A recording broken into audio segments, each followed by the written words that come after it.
Look, I just don't think we should be spending so much time together. I mean, I looked, it's like, what, 4 or 5 hours a day? That's ridiculous. Look, I'm not saying that I don't want to spend any time with you. I mean, I have to. I mean, you're pretty helpful in some ways, but like, there's limits and boundaries, you know? Hi folks, recently I read this book on my phone, which hopefully the last book I read on my phone. I mean, I carry books everywhere and now I have a Kindle, so there's really no reason to be doing that, especially given the theme of the book. The book is split into 2 parts. Half of it is about the reasons you should cut down on your phone use, which I think is pretty general knowledge by now. But anyway, it's quite bad for our anxiety, for our attention spans, mental health, socialization. You know what it is. we are kind of saturated with this information, but also a bunch of habits that keep us from acting on this information. So clearly the other half of the book is how to cut down on your phone use. Now, the book goes through day by day tips and descriptions, and I'm gonna fast forward through a lot of that in the content of this video and show you more or less the outcome of the habits I've been adopting, honestly, over the last few months or maybe even years, because I noticed a lot of these things intuitively. I'm not smart, but yeah, I'm also a millennial, so I do remember life as an adult prior to widespread smartphone adoption. So I do remember being bored. It's not always great. It's definitely infinitely better to wait in a checkout line or a doctor's office at this point in time than it ever was. But, you know, there's downsides to never being bored, and we have to restore some of that. We have to restore some of our free association. So like the book, I have a 2-pronged strategy. One is just shutting my phone off or putting it in a drawer or cupboard or something and just not looking at it for hours at a time. I haven't actually done the 24 hours without a phone, but I've gotten pretty close, just not really even thinking about it, just having it off overnight and not looking at it well into the next day. Now, I do have to check my email and stuff for work, so to me it seems like kind of splitting hairs to say, oh, I'm just doing it on my PC or laptop instead of my phone or tablet. It's like, well, you're gonna do it anyway, so it's not a drain on your attention to check your work email. But I digress. The other approach is finding more enjoyable things to do and also replacing the functions of the phone with analog technology or electric technology instead of electronic. 5 functions that are actually better on your smartphone than on previous devices. Phone calls. I mean, it's a phone. Even the folks who are downgrading to dumb phones know that they still need a mobile phone. Texting, also pretty much much better on with a full keyboard than T9. I mean, I respect the T9 ninjas, but it's an obsolete skill. You don't need to do that anymore. Same with voicemail, and personally I like the extra time that you can get with a smartphone to type out someone's phone number. I remember way back in the day, phone memories, if you took too long to punch in the number, it would just, the dial tone would disappear. And I had a lot of anxiety around phone calls. Honestly, I still do. So I like that they can go directly to voicemail. So yeah, much better than before. 2, social media. This one's going to be a bit ironic as well, because this is the main thing that you don't want to be doing on your phone all the time. But I think it's still better than having to log into your PC. I used to have to go to the campus library for about an hour a day to check LiveJournal and other kind of proto-social media websites. Like Facebook actually launched the year after I finished university, or maybe the year it was finishing, but it didn't open up to the general public till then. So, but it's actually, yeah, it's a huge improvement versus using your PC. In fact, a lot of these books and articles recommend checking social media on your computer, but a lot of the current websites have very limited functionality on your PC or laptop. So you pretty much need a phone if you want to use, say, Instagram properly, or Lord forbid, Twitter, something like that. Personally, I picked a handful of social media websites that I still check every day. And again, for about an hour a day, I'm trying to whittle it down to that time. That's not overall phone use, but that's social media. And because I don't live in the place where I grew up, it actually is quite important for me to keep in touch with my friends and family back on the East Coast. Thanks, East Coast viewers. Appreciate your support. 3.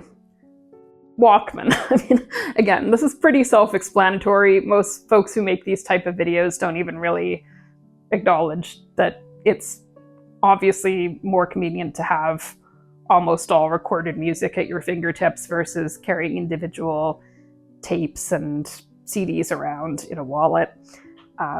Yeah, I mean, I have actually been listening to more vinyl and CD when I'm at home, but portable, there's really no reason for me to just be kind of obnoxiously retro and carry a Walkman around. So music, you get a pass.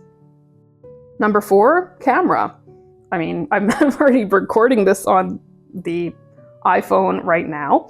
I have been using a mix of my DSLR and iPhone to record these videos so far.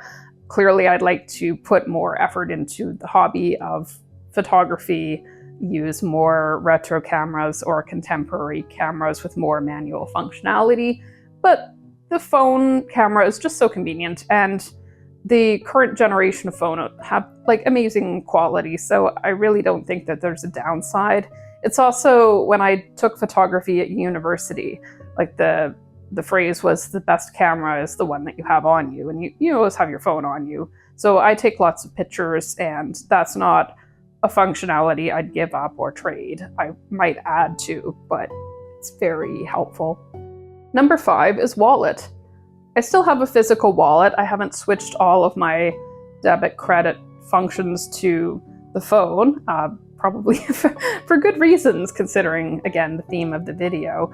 But loyalty cards, you don't need 20 of those in your wallet, especially for stores that you only go to every couple months. So you can have the apps and scan the barcode to get the points. And we love points around here, and deals and discounts. So I have my grocery store loyalty cards in my physical wallet because, again, I go to the grocery store every couple days, and same with my library card, health card, debit card. The very main essentials that either you need to have on you as an adult, or that you would use every couple days. But everything else is stored in the phone, so you don't need the big ass old wallet to do your day-to-day functions. Now we have 5 functions that I have outsourced from my phone, so that the main reason to do that is that you're not constantly checking your phone for something that you think is necessary, and then you're pulled back into the world of apps and photos and notifications and fun, cool stuff that you'd rather be looking at rather than your, more mundane life. So we're gonna go through those. Now, the first of these is alarm clock. I think this is pretty much the standard thing that you need to start and end your day, just knowing what time it is and having a way to wake up that doesn't immediately put you in contact with a screen within the first few minutes of waking up. And this has been pretty much the biggest game changer for me in the last couple months, because I don't look at my phone first thing when I wake up. And I mean, I'm gonna admit that it's usually within the first hour, but even the first few minutes of being awake and clearing my mind or having thoughts enter it at a natural pace has made a huge difference in terms of how I feel in the morning, because I would get tremendous anxiety having to check my email or messages or things to I don't have a lot of memories of seeing if I was getting fired or not. And that's not a part of my current reality where I have a single employer that is going to turf me without even talking to me and sending me an email. I mean, maybe that's for a future story time or something, but that really impacted how I interact with my phone every day. So that's a little distressing. Watch. This is pretty much the on-the-go version of the alarm clock. I got a thrifted watch, put a new battery in it, or had a very experienced jeweler put a new battery in it. Works fine. It does seem to be losing time. I don't know if there's like it's too cheap a watch, or I had this theory as a child that I had like a magnetic field that would stop watches. I don't know how scientific or valid that is, but I'm just saying it's a little weird coincidence that this is happening again. But that's kind of an ongoing investigation, and as long as I just set my watch every now and then, it seems to be more or less accurate. Third is games. I've never really been a mobile gamer, so that's not really something that I need to switch away from, but it also stops me from downloading things that might be tempting. I know there was a recent Elder Scrolls, that's one of my series, Elder Scrolls games, I think it's called Castles. I mean, I tried it out for a few minutes, but it just seemed like every mobile game, which I find physically difficult to pinch or whatever. So I just play games on my PC. I have a DS. I was considering a Switch, but I don't really have, I basically have time for Skyrim and Stardew Valley, and I can't keep adding like new things to my game world. And I also have like, hundreds of Steam, well, not even hundreds, dozens of Steam games I could play that I haven't started yet. So games, we've got it covered, but they don't need to be on my phone. Number 4, shopping. I mean, I've never really enjoyed shopping on my phone that much, so it's a pretty easy habit to break. But it's hard to resist all the posts that are actually ads, which is most of them on social media now, it seems, especially Instagram, Pinterest, and Facebook. Meta really loves to serve you ads. And I participated, I don't know, watched a like promo thing for businesses for Pinterest that basically the company sees its platform as a mall. Like they want you to click through every single image and be able to buy something. So clearly that's not great for consumerism or mental health or all of those things about, the bad things about advertising and shopping. I do like window shopping. I think as a flaneur, it's very, as a wanderer of the city, it's very important to participate in, I don't know, looking at shop windows or like feeling the textures of fabric and other weird sensory things. Books, I don't really need to explain that one. I mean, you've seen lots of books if you've been on this channel. I mean, there's a bunch behind me, and there's way more, trust me. So I definitely don't need books on my phone. It's not a very good way to read them. And as I mentioned at the beginning, I now have a Kindle, so if I want to read things on a screen, that's a better screen for my eyes, and it's bigger and more attractive for the function, and it doesn't pull you into other, let me check this or that, because it's purpose-built to not have distractions. Thanks again for joining me for yet another social experiment that I've done in my own lazy roundabout way, where I'm mostly just showing you things that I enjoy doing. Hopefully that will inspire you to do things that you enjoy and not things that you later think, oh, that wasn't a great use of my time. So yeah, till next time, thanks.